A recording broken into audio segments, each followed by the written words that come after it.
쌍용차의 운명 참 얄궂습니다. 한때 오프로드 SUV의 강자로 꼽혔지만 언제인가 싶습니다.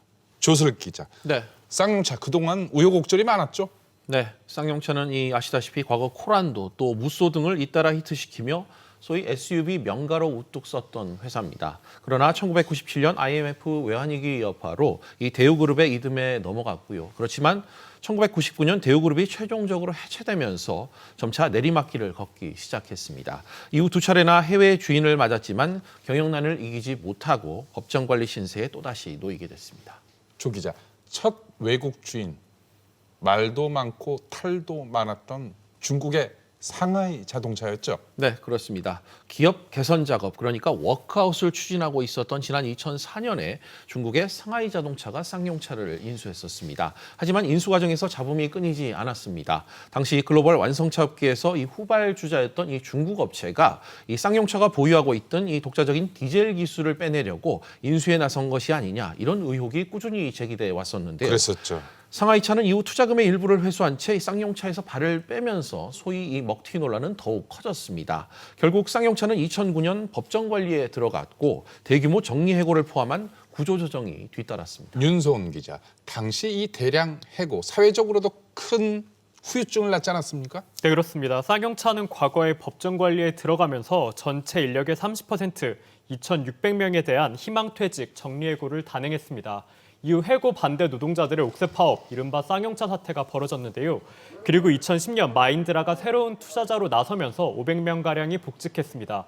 이때 복직되지 못한 노동자들은 10년이 넘게 복직 투쟁에 나섰습니다. 그런데 올해 이 해고 노동자들이 최종적으로 복직됐죠? 네, 그렇습니다. 쌍용차의 마지막 해고자 35명이 지난 5월 11년 만에 복직해 다시 출근했습니다.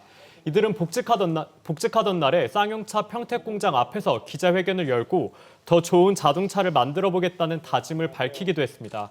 이들의 복직이 있기까지는 문 대통령의 각별한 관심도 작용한 것으로 보이는데요. 문 대통령은 지난 2018년 인도 국빈 방문 때 마인드라 회장을 만나 쌍용차 해고자 복직 문제에 관심을 가져달라고 당부하기도 했습니다. 윤 기자, 그렇다면 이 마지막 복직자들은 11년을 기다렸었는데 이게 또 다시 해고를 걱정해야 되는 그런 상황을 맞고 있는 거네요. 네, 그렇습니다. 쌍용차 내부에선 2009년 상하이차 사태처럼 대량 해고 가능성을 우려하고 있습니다.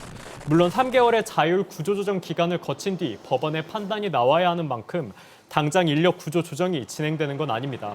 하지만 결과에 따라 인력 구조 조정 가능성을 배제할 수는 없는데요. 이 때문에 내부의 고용 불안감도 당분간 계속될 것으로 예상됩니다. 불안감이 크죠. 이미 2009년도 법정 관리에 대한 아픔을 고스란히 다들 기억을 갖고 있기 때문에. 윤 기자, 상황에 따라 이 자동차업의 특성상 이 부품사들, 협력사들도 큰 타격을 입을 수 있겠네요. 네, 그렇습니다. 지난 2009년 쌍용차 법정 관리 시기에 받았던 부품 업체들의 피해를 보면 이번 피해 규모도 어느 정도 가늠해 볼 수 있을 텐데요.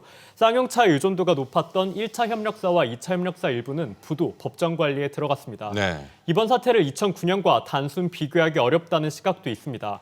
그동안 부품사들 중에는 쌍용차의 의존도를 낮추는 곳들이 많았기 때문입니다. 다만 법정 관리가 현실화될 경우 취약한 부품사들의 피해는 불가피하다는 지적이 나옵니다. 가장 어려운 부분들은 부품 협력사라고 볼 수가 있어요. 지금 법정 관리를 들어가게 되면 그만큼 차에 대한 이 소비재 외면도가 높아지기 때문에 부품 공급량도 급감할 수밖에 없어요. 2차, 3차 쪽은 이 부도가 나면서 회사가 넘어가는 경우가 이제 생기기 시작할 겁니다. 윤 기자, 그런데 일부 납품 업체들 벌써 쌍용차의 납품을 중단하겠다 이렇게 밝히고 있다고요. 네, 그렇습니다. 일부 대형 협력 업체들이 납품을 중단하고 있습니다. 이 때문에 쌍용차는 생산 차질을 빚었습니다. 일시적 사태지만 장기화될 가능성도 점쳐지고 있습니다.